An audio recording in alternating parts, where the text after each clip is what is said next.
Hello everyone, today I will show you how to make text bold format in Google Spreadsheet. Open your Google Spreadsheet. Now drag your mouse, select your specific cell and select format option and select the text option. Here you will find this bold option. So you select your bold and say this is a text already make bold. Also I will make this column.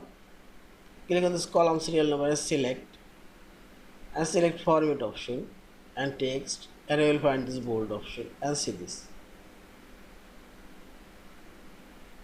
Also here you can make this text bold and I'll make all of this text bold. Click on this blank cell and select all of this cell. Also you can select all of this cell. Press Ctrl A from your keyboard and select whole spreadsheet and here you will find this bold option and make it bold.